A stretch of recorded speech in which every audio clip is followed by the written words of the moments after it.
جی السلام علیکم ورحمۃ اللہ وبرکاتہ۔ الحمد للہ وکفی وسلام علی عبادہ الذین اصطفی، اما بعد فاعوذ باللہ من الشیطان الرجیم، بسم اللہ الرحمن الرحیم۔ لن ینال اللہ لحومها ولا دماؤها ولکن ینالہ التقوی منکم۔ میرے محترم بھائی اور دوستو، عزیزو، بچوں بچیوں، اللہ تعالیٰ کی طرف سے اس عید کے موقع پر ہمیں قربانی کا حکم دیا گیا ہے۔ سنت، میرے نبی نے فرمایا سنت ابی ابراہیم، میرے باپ کی سنت ابراہیم علیہ السلام۔ اللہ کے نبی خود، آپ کا معمول تھا اشترا کبشین، آپ 2 چھترے خریدتے تھے، سمینین موٹے ہوتے تھے، اقرنین ان کے سینگ بڑے بڑے ہوتے تھے، ملیحین وہ بڑے خوبصورت ہوتے تھے، موجوعتین وہ خصی ہوتے تھے۔ تو ایک کی قربانی کرتے تھے پوری امت کی طرف سے، آنے والی پوری امت کی طرف سے قربانی فرماتے تھے، اور ایک کرتے تھے اپنی طرف سے، اپنے گھر والوں کی طرف سے۔ ساری زندگی آپ نے 2 جانور ذبح کیے، لیکن جس سال آپ نے حج کیا تو آپ نے 100 اونٹ آپ کی طرف سے ذبح کیے گئے، 63 اونٹ آپ نے اپنے ہاتھ سے ذبح کیے، اور 37 اونٹ حضرت علی رضی اللہ تعالیٰ عنہ علیہ السلام انہوں نے آپ کی طرف سے ذبح کیے، اور آپ نے فرمایا سب لے جاؤ، اور اہل مینا جو آئے وہ اس میں سے لے جائے، پکائے کھائے۔ تو چونکہ آپ کی عمر 63 برس تھی تو آپ نے 63 اونٹ ذبح کیے۔ ایک اونٹ میں 7 حصے ہوتے ہیں، ایک اونٹ 7 انسانوں کی طرف سے ہوتا ہے۔ تو 63 اونٹ آپ نے ذبح کیے تو کتنے 100 حصے بن گئے، جو آپ نے خود کھڑے ہو کر ایسے نحر ایسے کر کے برچھا مارنے کو کہتے ہیں۔ اور ایک عجب منظر دنیا نے دیکھا، نہ پہلے دیکھا نہ بعد میں دیکھے گی، کہ 100 اونٹ کھڑے کیے گئے، ان میں سے 5 اونٹ پہلے لائے جاتے تھے، پھر ان میں سے ایک کو اللہ کے نبی کے سامنے پیش کیا جاتا تھا۔ تو اونٹ ایک دوسرے کو کاٹ رہے تھے کہ پہلے میں چلا جاؤں۔ ادھر ہم کتنی مشکل سے گراتے ہیں جانور، اور وہ باں باں کرتا ہے، لیکن اللہ کے محبوب صلی اللہ علیہ وسلم کے ہاتھوں ذبح ہونے میں وہ سبقت لے جا رہے تھے، بازی لے جا رہے تھے، اور آپس میں لڑ رہے تھے۔ ہر اونٹ کی تمنا تھی کہ میں پہلے ذبح ہو جاؤں۔ اور اس کے بعد 37 اونٹ حضرت علی علیہ السلام نے ذبح فرمائے، اور پھر آپ نے فرمایا کہ ان اونٹوں کا جو گوشت بنائے گا اس کو مزدوری گوشت میں سے نہ دی جائے، میں الگ سے دوں گا۔ اور پھر اپنے گھر والوں کی طرف سے آپ نے گائے ذبح کی، اور پھر اس کا حضرت علی سے فرمایا کہ کوئی گوشت کے ٹکڑے لو اور دیگ میں ڈالو۔ تو اس کے بعد پھر آپ نے سر کے بال منڈائے، ناخن کٹوائے، مونچھوں کے بال کٹوائے، اور پھر اس کے بعد آپ نے غسل فرمایا، کپڑے بدلے، حضرت عائشہ نے آپ کو خوشبو لگائی۔ اس کے بعد آپ نے انتظار کیا، جب وہ پہلی دیگ جو چڑھی تھی جب وہ تیار ہو گئی تو پھر آپ نے اس میں سے گوشت، آپ اور علی رضی اللہ تعالیٰ عنہ ایک ہی برتن میں کھا رہے تھے، اور پھر آپ نے اس کا شوربہ بھی پیا۔ اور اس کے بعد پھر آپ اپنی اونٹنی قصوہ پر اسامہ بن زید کو پیچھے بٹھایا، اور آپ طواف زیارت کے لیے تشریف لے گئے۔ طواف زیارت میں یہ طواف آپ نے اونٹنی پر کیا، چونکہ رش بہت زیادہ تھا اور لوگوں کو شوق تھا کہ ہم اللہ کے نبی کو دیکھیں، بہت سے لوگ پہلی دفعہ دیکھ رہے تھے۔ پھر آپ نے اونٹنی پہ سوار ہو کر وہ طواف کیا، اور آپ کے ہاتھ میں ایک چھڑی سی تھی، جب آپ اس پر حجر اسود پر آتے تو یوں اشارہ کر کے اس کو ایسے استلام کر لیتے تھے۔ تو یہ اللہ کے نبی نے فرمایا کہ تیبو بہا انفسکم، قربانی کرو اور خوشی سے کرو۔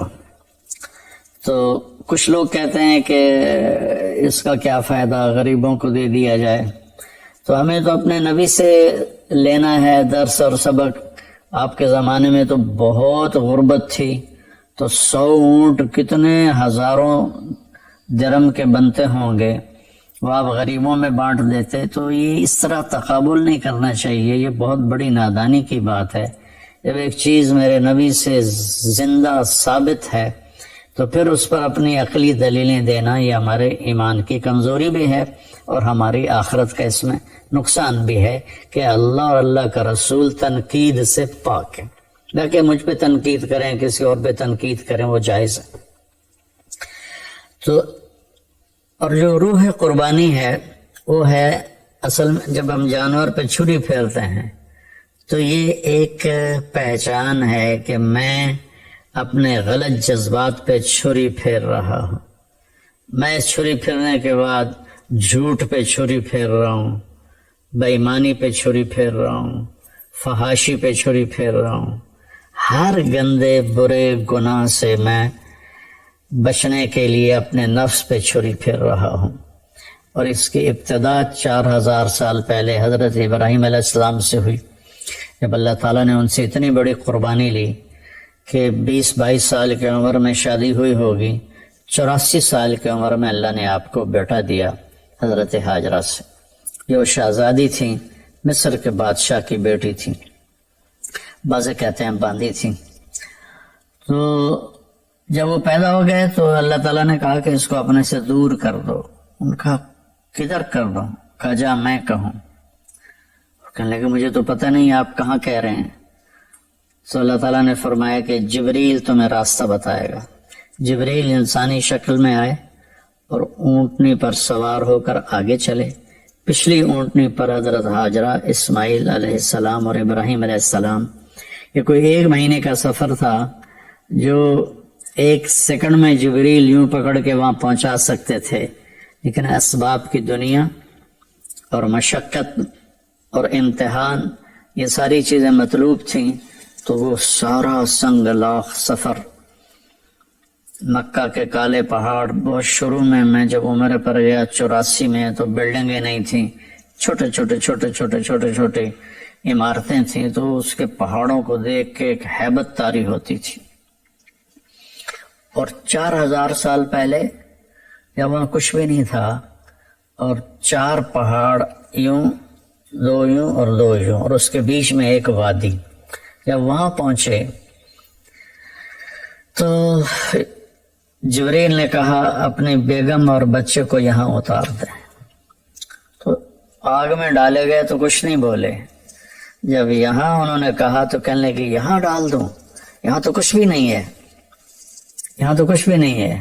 کہ اللہ چاہتے ہیں کہ یہاں اللہ کا گھر بنے اور اس بچے سے اللہ کا آخری نبی پیدا ہو۔ تو جتنی بڑی بلڈنگ بنتی ہے اتنی گہری بنیاد کھودی جاتی ہے۔ تو آخری نبی کو پیدا کرنا تھا اس بچے کی نسل سے، تو بڑی گہری قربانی لی گئی، بہت بڑی قربانی لی گئی۔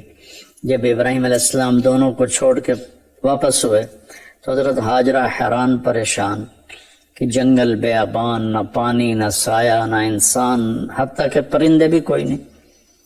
کہنے کہ مجھے کہاں چھوڑ کے جا رہے ہو؟ تو جواب دینے کی اجازت نہیں تھی، اور حضرت ہاجرہ ساتھ ساتھ چل رہی ہیں اور ابراہیم علیہ السلام پیدل چل رہے ہیں، اونٹنی کو کی نکیل پکڑی ہوئی ہے، رسے پکڑی ہوئی ہے۔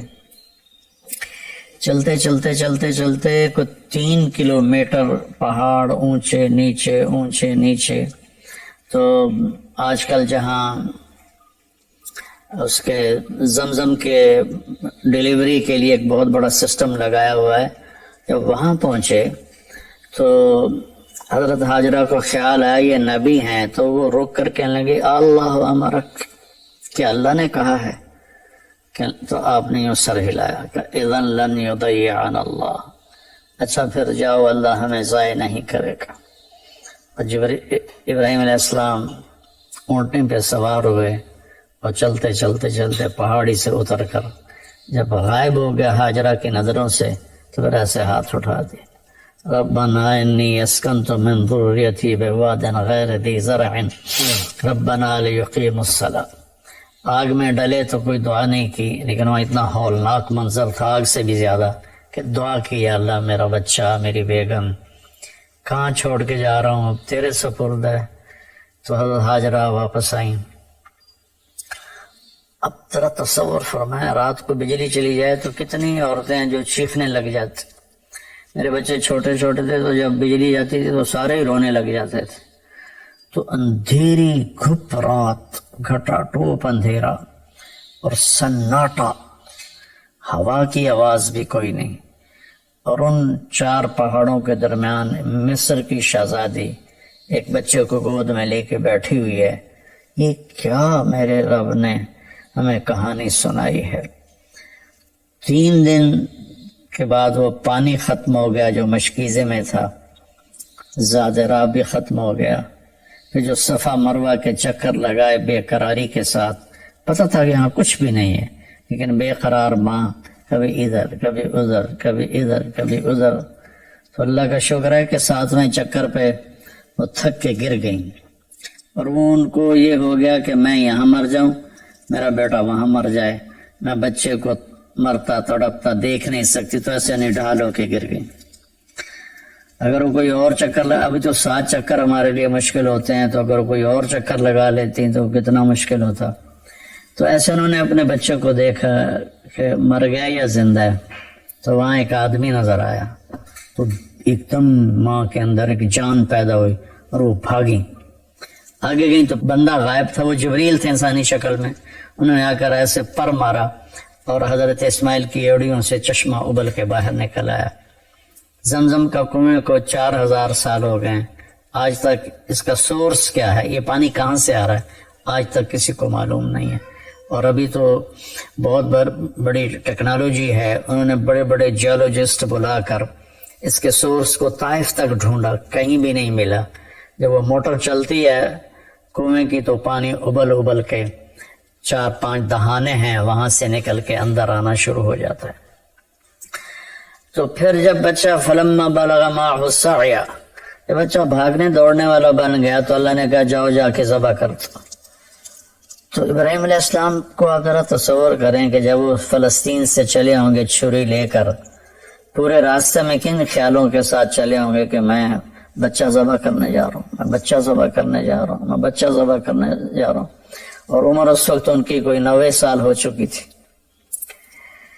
تو جب بچے کو لے کر مینا میں پہنچے اور اس کے سامنے کھڑے کر کے کہا کہ انی ارا فی المنام انی اذبحک فانظر ماذا ترى، بیٹا میں تمہیں ذبح ہوتے دیکھ رہا ہوں، کیا رائے ہے؟ تو 1 سیکنڈ نہیں لگایا حضرت اسماعیل علیہ السلام نے، یا ابت ففعل، یا ابت وفعل نہیں، یا ابت فعل، ابت اور افعل کے درمیان کوئی حرف نہیں، یعنی اتنی سپیڈ سے اسماعیل علیہ السلام نے واپس جواب دیا، یا ابت فعل ستجدنی انشاء اللہ من الصابرین۔ اب چھری چلا تو دیکھے گا میں صبر والا ہوں۔ وہ حیران ہو کر دیکھنے لگے کہ تجھے پتہ بھی ہے میں نے کیا کہا ہے؟ کہنے لگے ہاں پتہ ہے، آپ مجھے ذبح کریں گے، آپ کے بدلے مجھے اللہ مل جائے گا، اللہ آپ سے زیادہ بہتر ہے، دنیا کے بدلے مجھے جنت مل جائے گی، جنت دنیا سے بہتر ہے۔ پھر تھوڑی دیر چپ ہوئے، کہنے لگے ہاں مجھے اپنی ماں کا بڑا خیال آ رہا ہے کہ اسے بڑا افسوس ہوگا۔ تو ایسے کرتا اتارا اور اپنے ابا کو دیا اور کہا کہ مجھے آپ میری لاش کو ادھر نہ لے جانا، ادھر ہی دبا دینا، اور یہ کرتا جا کے میری ماں کو دے دینا، جب اسے میری یاد آئے گی تو وہ میرا کرتا دیکھ لیا کرے گی۔ اور بچے نے کہا کہ میرے ہاتھ پاؤں باندھ کے مجھے الٹا لٹاؤ اور نیچے سے چھری چلاؤ تاکہ تمہاری نظریں میرے اوپر پڑیں تو ہاتھ نہ کانپ جائے۔ یہ 6-7 سال کے معصوم بچے نے اتنے بڑے نبی کو نصیحت کر رہا ہے. فلما اسلم وتلہ للجبین، جب ابراہیم علیہ السلام نے آپ کو اونٹھا لٹایا اور اپنا گوڈا ان کے کمر پہ رکھا اور سر کے بال پکڑ کے سر یہاں اٹھایا، ایک ہاتھ میں چھری ایک ہاتھ میں سر کے بال، اور یوں آسمان کو دیکھا، یا اللہ تو مجھ سے ناراض ہو گیا ہے کہ اسماعیل کی محبت میرے دل میں زیادہ پیدا ہو گئی ہے، یا کوئی امتحان ہے یہ تو مجھ سے لینا چاہتا ہے. یا اللہ میں ہر حال میں تجھ سے راضی ہوں، میں اسے تیرے نام پہ قربان کرتا ہوں. اور چھری چلا دی. چھری تو اللہ کے حکم کے تابع تھی، اللہ نے اس کو کاٹنے سے روک دیا. نہ گردن میں کوئی لوہے کا ٹکڑا آیا نہ چھری کون تھی، بس اللہ کا امر تھا. نہیں چلی، 1 دفعہ 2 دفعہ 3 دفعہ، آخر اٹھے اور چھری کو تیز کیا. تیز کر کے جب آئے تو پھر اللہ نے کہا، جبریل پہنچا. سبحان اللہ، کیا بیٹا ہے کیا باپ ہے. کن لوگوں کی ہم پیروی کرتے ہیں، نام لیتے ہیں، کیا ہمارے اعمال ہیں. ہم ایک دوسرے پر چھری چلانے میں تو بڑے تیز ہیں، لیکن اپنی خواہشات پہ چھری چلانا، یہ پورا دیس اللہ ماشاء اللہ خالی پڑا ہوا ہے. تو جب انہوں نے پٹی کھولی تو سامنے وہ چھترا ذبح تھا اور جبریل اور اسماعیل علیہ السلام کھڑے تھے. اس میں فلسفہ یہ تھا کہ اللہ کے حکم کے سامنے جان دینی پڑے دے دو، اولاد دینی پڑے دے دو، مال دینا پڑے دے دو، لیکن اللہ کو ناراض نہ کرو.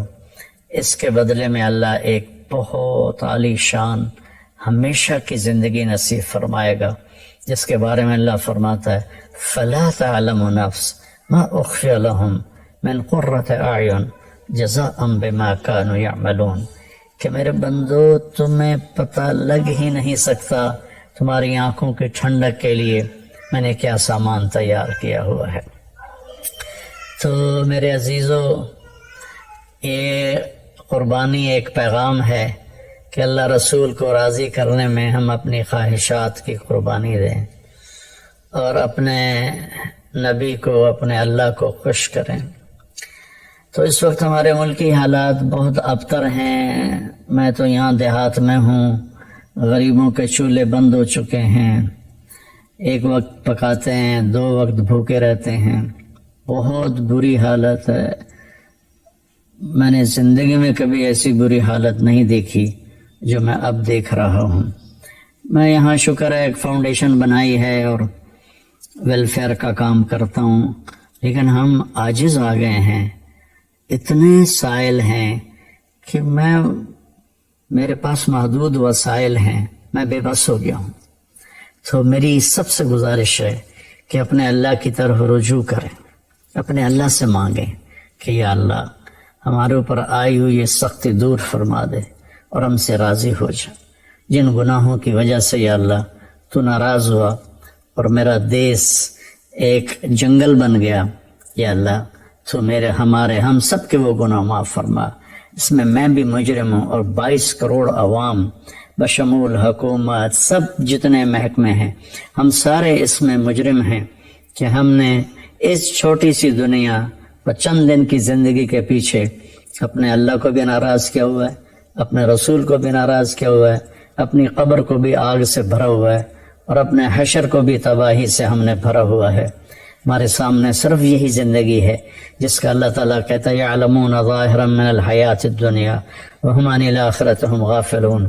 تمہیں صرف دنیا کی زندگی معلوم ہے، تمہیں پتہ ہی نہیں ہے کہ آخرت میں کیا ہونے والا ہے.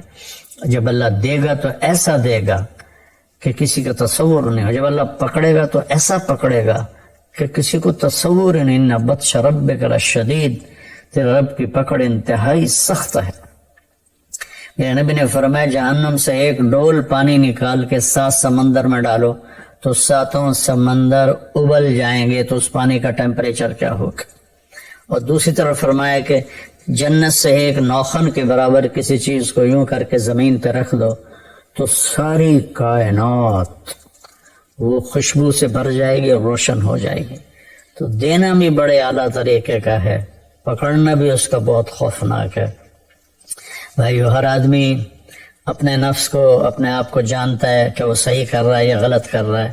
اگر ہم غلط کر رہے ہیں تو توبہ کریں، صحیح کر رہے ہیں تو شکر ادا کریں، اور ایک دوسرے پر کیچڑ اچھالنے کی بجائے ہم اللہ کی طرف رجوع کریں، مسجدوں کو بھریں، توبہ کریں، جھوٹ سے، زنا سے، شراب سے، بے ایمانی سے، دھوکہ سے، فراڈ سے، فریب سے، قتل سے، حرام کھانے سے ہم توبہ کریں تو اللہ کی رحمت ہماری طرف متوجہ ہوگی اور اللہ تبارک و تعالی ہمارے حالات بہتر کر دے گا. اللہ نے ہمیں طریقہ بتایا، وَلَوْ أَنَّ أَهْلَ الْقُرَىٰ آمَنُوا وَاتَّقَوْا لَفَتَحْنَا عَلَيْهِمْ بَرَكَاتٍ مِّنَ السَّمَاءِ وَالْأَرْضِ.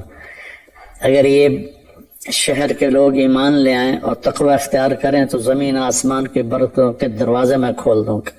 تو اہل القرآن کی جگہ میں کہہ دوں وَلَوْ أَنَّ أَهْلَ پاکستان، اگر پاکستان والے اپنا ایمان مضبوط کریں اور گناہوں سے بچیں تو اللہ تعالیٰ کہتا ہے میں زمین آسمان کی برکتوں کے دروازے کھول دوں گا.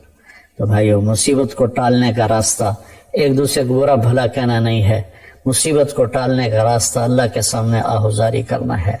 جیسی پرجا ویسا راجا، جیسے ہمارے عوام ہوں گے ویسے ہمارے حکمران ہوں گے. تو ہم اپنے اعمال کا محاسبہ کر کے اپنے آپ کو ٹھیک کریں. اللہ تعالیٰ ہماری توبہ کو قبول فرمائے اور ہم سے راضی ہو. السلام علیکم.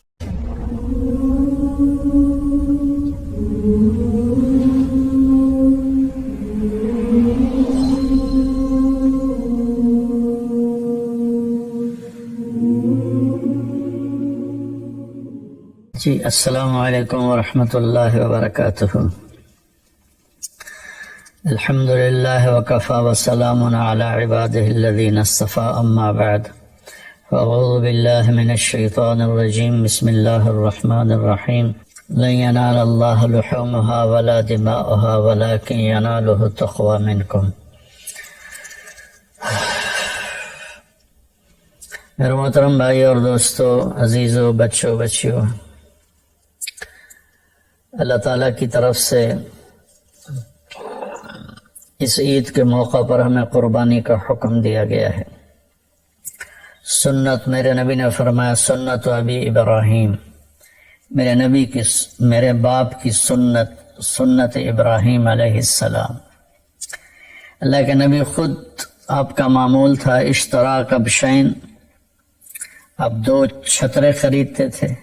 سمینین موٹے ہوتے تھے، اقرنین ان کے سینگ بڑے بڑے ہوتے تھے، ملیحین وہ بڑے خوبصورت ہوتے تھے، موجوعتین وہ خصے ہوتے تھے.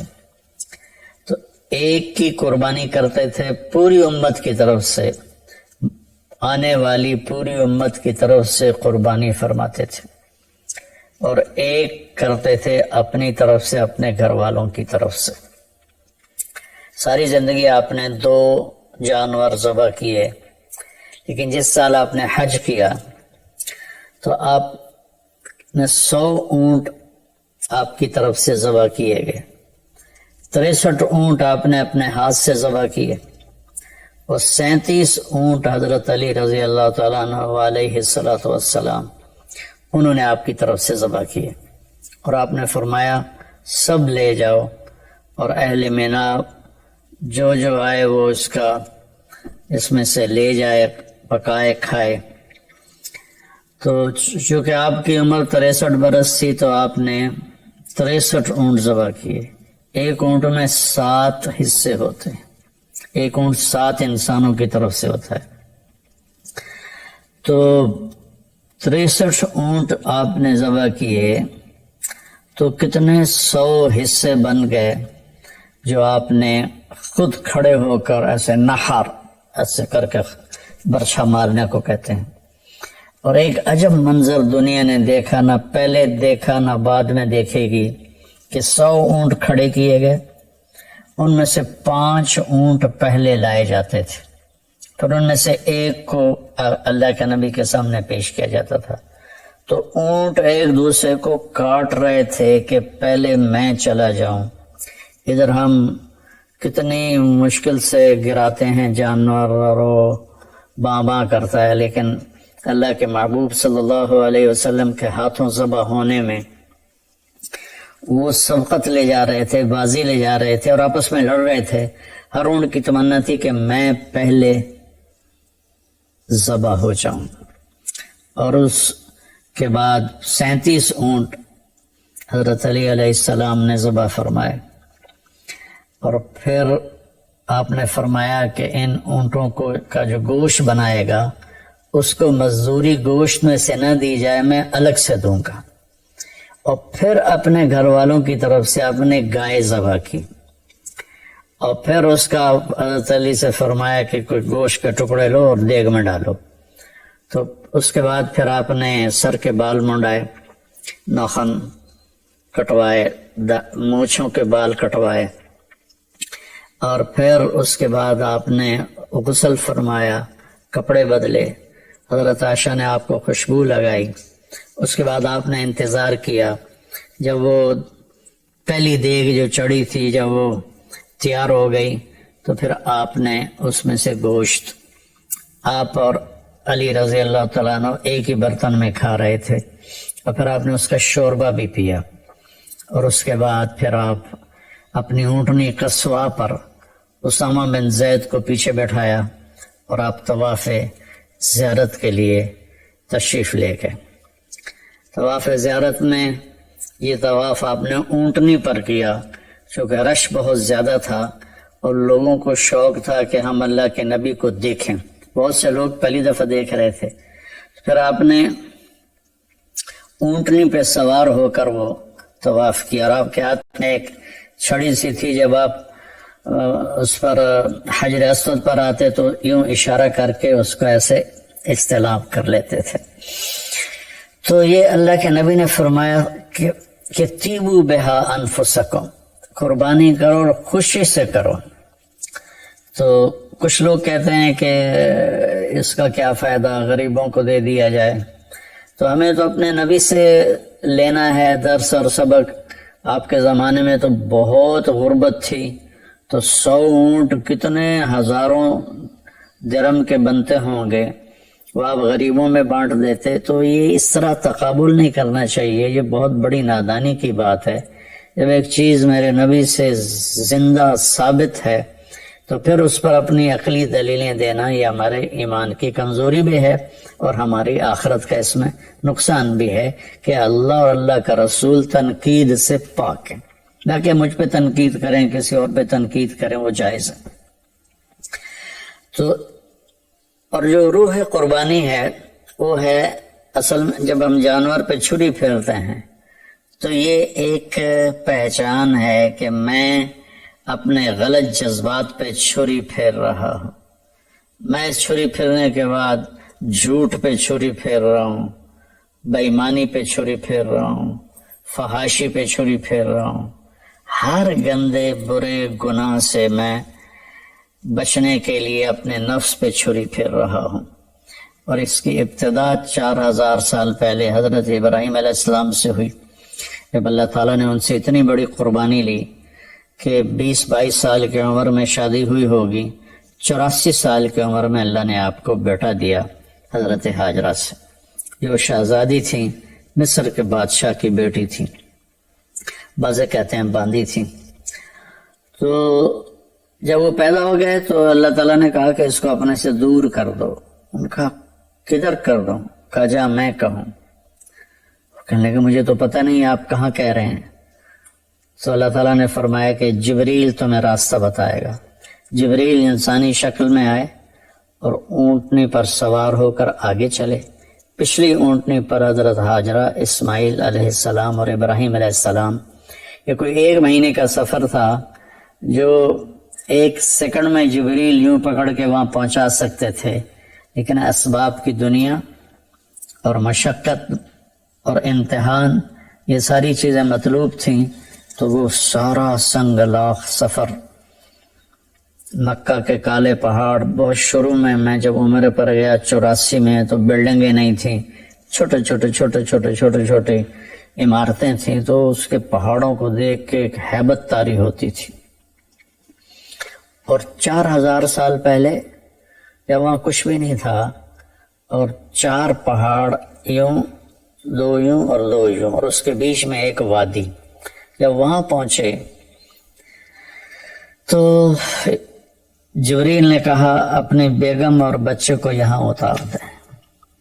تو آگ میں ڈالے گئے تو کچھ نہیں بولے.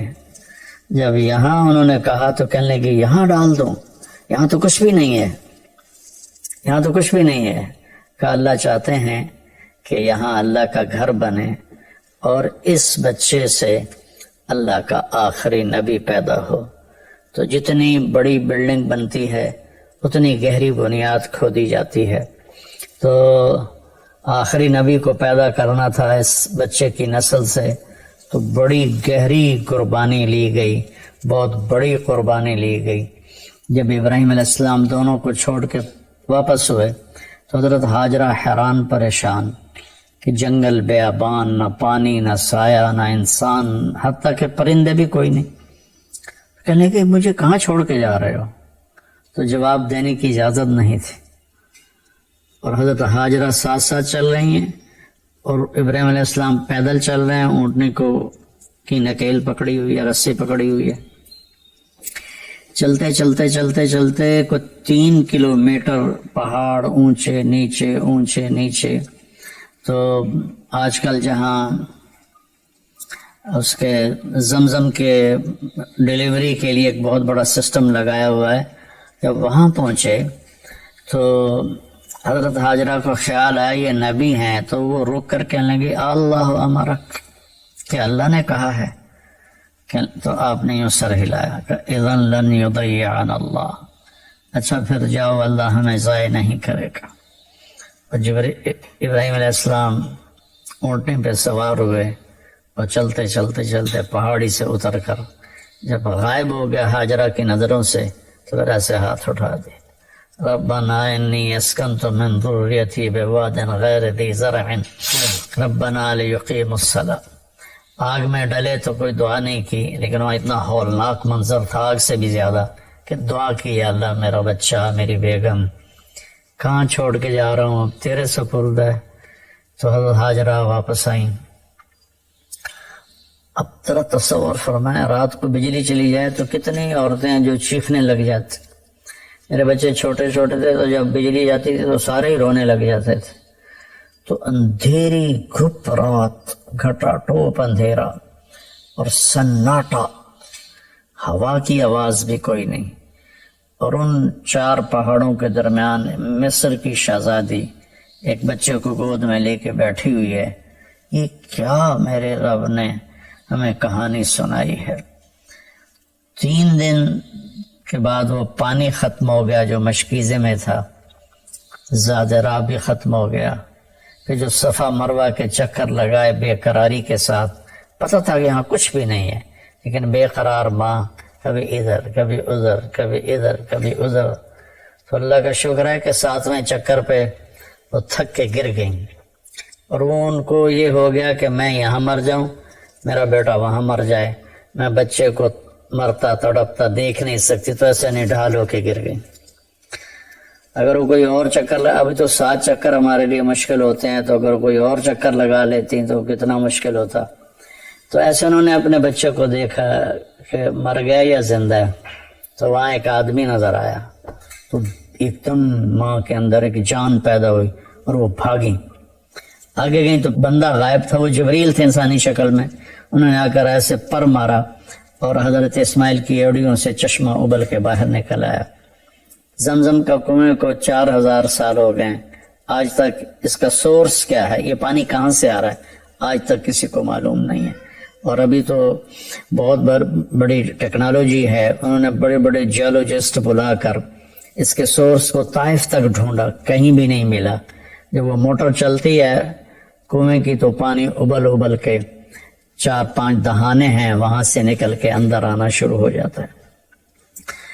تو پھر جب بچہ فلما بلغ معه السعی, جب بچہ بھاگنے دوڑنے والا بن گیا تو اللہ نے کہا جاؤ جا کے ذبح کر دو. تو ابراہیم علیہ السلام کو آپ ذرا تصور کریں کہ جب وہ فلسطین سے چلے ہوں گے چھری لے کر, پورے راستے میں کن خیالوں کے ساتھ چلے ہوں گے کہ میں بچہ ذبح کرنے جا رہا ہوں, میں بچہ ذبح کرنے جا رہا ہوں, میں بچہ ذبح کرنے جا رہا ہوں. اور عمر اس وقت ان کی کوئی 90 سال ہو چکی تھی. تو جب بچے کو لے کر مینا میں پہنچے اور اس کے سامنے کھڑے کر کے کہا کہ انی ارا فی المنام انی اذبحک فانظر ماذا تری، بیٹا میں تمہیں ذبح ہوتے دیکھ رہا ہوں، کیا رائے ہے؟ تو ایک سیکنڈ نہیں لگایا حضرت اسماعیل علیہ السلام نے، یا ابت ففعل، یا ابت وفعل نہیں، یا ابت فعل، ابت اور افعل کے درمیان کوئی حرف نہیں، یعنی اتنی سپیڈ سے اسماعیل علیہ السلام نے واپس جواب دیا، یا ابت افعل ستجدنی انشاء اللہ من الصابرین۔ اب چھری چلا تو دیکھے گا میں صبر والا ہوں۔ وہ حیران ہو کر دیکھنے لگے کہ تجھے پتہ بھی ہے میں نے کیا کہا ہے؟ کہنے لگے ہاں پتہ ہے، آپ مجھے ذبح کریں گے، آپ کے بدلے مجھے اللہ مل جائے گا، اللہ آپ سے زیادہ بہتر ہے، دنیا کے بدلے مجھے جنت مل جائے گی، جنت دنیا سے بہتر ہے۔ پھر تھوڑی دیر چپ ہوئے، کہنے لگے ہاں مجھے اپنی ماں کا بڑا خیال آ رہا ہے کہ اسے بڑا افسوس ہوگا۔ تو ایسے کرتا اتارا اور اپنے ابا کو دیا اور کہا کہ مجھے آپ میری لاش کو ادھر نہ لے جانا، ادھر ہی دبا دینا، اور یہ کرتا جا کے میری ماں کو دے دینا، جب اسے میری یاد آئے گی تو وہ میرا کرتا دیکھ لیا کرے گی۔ اور بچے نے کہا کہ میرے ہاتھ پاؤں باندھ کے مجھے الٹا لٹاؤ اور نیچے سے چھری چلاؤ تاکہ تمہاری نظریں میرے اوپر پڑیں تو ہاتھ نہ کانپ جائے۔ یہ 6-7 سال کے معصوم بچے نے اتنے بڑے نبی کو نصیحت کر رہا ہے۔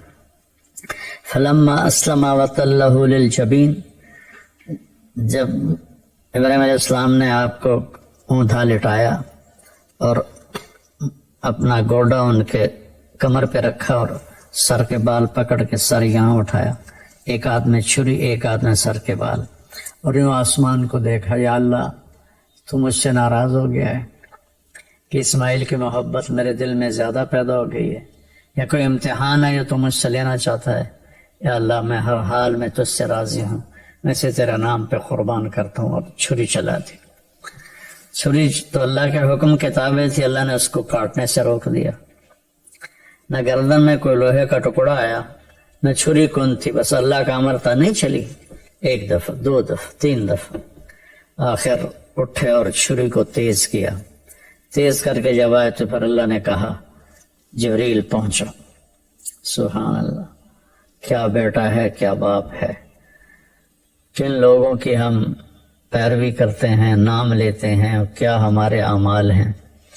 ہم ایک دوسرے پر چھری چلانے میں تو بڑے تیز ہیں، لیکن اپنی خواہشات پہ چھری چلانا، یہ پورا دیس الا ماشاء اللہ خالی پڑا ہوا ہے۔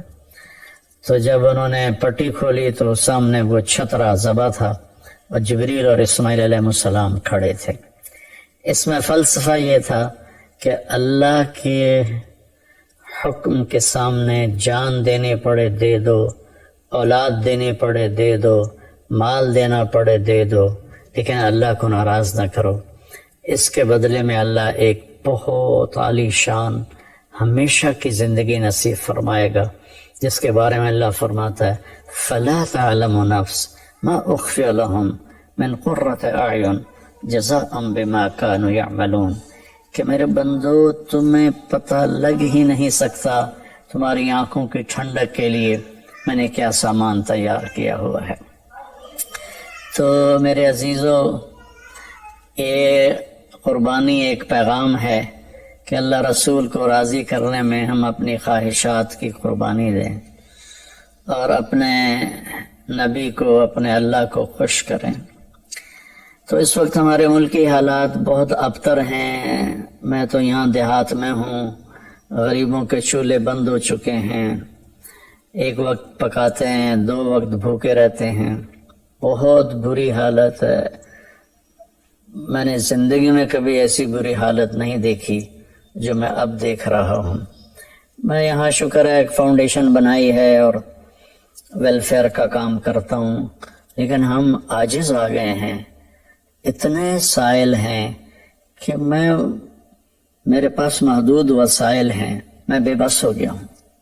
تو میری سب سے گزارش ہے کہ اپنے اللہ کی طرف رجوع کریں، اپنے اللہ سے مانگیں کہ یا اللہ ہمارے اوپر آئی ہوئی یہ سختی دور فرما دے اور ہم سے راضی ہو جا۔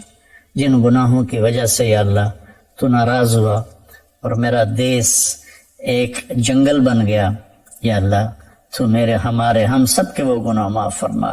اس میں بھی مجرم ہوں اور 22 کروڑ عوام بشمول حکومت سب جتنے محکمے ہیں ہم سارے اس میں مجرم ہیں کہ ہم نے اس چھوٹی سی دنیا اور چند دن کی زندگی کے پیچھے اپنے اللہ کو بھی ناراض کیا ہوا ہے، اپنے رسول کو بھی ناراض کیا ہوا ہے، اپنی قبر کو بھی آگ سے بھرا ہوا ہے اور اپنے حشر کو بھی تباہی سے ہم نے بھرا ہوا ہے۔ ہمارے سامنے صرف یہی زندگی ہے جس کا اللہ تعالیٰ کہتا ہے یعلمون ظاہرا من الحیات الدنیا وہم عن الآخرۃ ہم غافلون۔ تمہیں صرف دنیا کی زندگی معلوم ہے، تمہیں پتہ ہی نہیں ہے کہ آخرت میں کیا ہونے والا ہے۔ جب اللہ دے گا تو ایسا دے گا کہ کسی کا تصور نہیں ہو، جب اللہ پکڑے گا تو ایسا پکڑے گا کہ کسی کو تصور ہی نہیں۔ ان بطش ربک لشدید، تیرے رب کی پکڑ انتہائی سخت ہے۔ میرے نبی نے فرمایا جہنم سے ایک ڈول پانی نکال کے 7 سمندر میں ڈالو تو 7 سمندر ابل جائیں گے، تو اس پانی کا ٹیمپریچر کیا ہوگا۔ اور دوسری طرف فرمایا کہ جنت سے ایک نوخن کے برابر کسی چیز کو یوں کر کے زمین پہ رکھ دو تو ساری کائنات وہ خوشبو سے بھر جائے گی اور روشن ہو جائے گی۔ تو دینا بھی بڑے اعلیٰ طریقے کا ہے، پکڑنا بھی اس کا بہت خوفناک ہے۔ بھائی ہر آدمی اپنے نفس کو، اپنے آپ کو جانتا ہے کہ وہ صحیح کر رہا ہے یا غلط کر رہا ہے۔ اگر ہم غلط کر رہے ہیں تو توبہ کریں، صحیح کر رہے ہیں تو شکر ادا کریں، اور ایک دوسرے پر کیچڑ اچھالنے کی بجائے ہم اللہ کی طرف رجوع کریں، مسجدوں کو بھریں، توبہ کریں، جھوٹ سے، زنا سے، شراب سے، بے ایمانی سے، دھوکہ سے، فراڈ سے، فریب سے، قتل سے، حرام کھانے سے ہم توبہ کریں تو اللہ کی رحمت ہماری طرف متوجہ ہوگی اور اللہ تبارک و تعالی ہمارے حالات بہتر کر دے گا۔ اللہ نے ہمیں طریقہ بتایا وَلَوْ أَنَّ أَهْلَ الْقُرَىٰ آمَنُوا وَاتَّقَوْا لَفَتَحْنَا عَلَيْهِمْ بَرَكَاتٍ مِّنَ السَّمَاءِ وَالْأَرْضِ۔ اگر یہ شہر کے لوگ ایمان لے آئیں اور تقوی اختیار کریں تو زمین آسمان کی برکتوں کے دروازے میں کھول دوں گا۔ تو اہل القرآن کی جگہ میں کہہ دوں وَلَوْ أَنَّ أَهْلَ پاکستان، اگر پاکستان والے اپنا ایمان مضبوط کریں اور گناہوں سے بچیں تو اللہ تعالیٰ کہتا ہے میں زمین آسمان کی برکتوں کے دروازے کھول دوں گا۔ تو بھائیو، مصیبت کو ٹالنے کا راستہ ایک دوسرے کو برا بھلا کہنا نہیں ہے، مصیبت کو ٹالنے کا راستہ اللہ کے سامنے آہوزاری کرنا ہے۔ جیسی پرجا ویسا راجا، جیسے ہمارے عوام ہوں گے ویسے ہمارے حکمران ہوں گے، تو ہم اپنے اعمال کا محاسبہ کر کے اپنے آپ کو ٹھیک کریں۔ اللہ تعالی ہماری توبہ کو قبول فرمائے اور ہم سے راضی ہو۔ السلام علیکم۔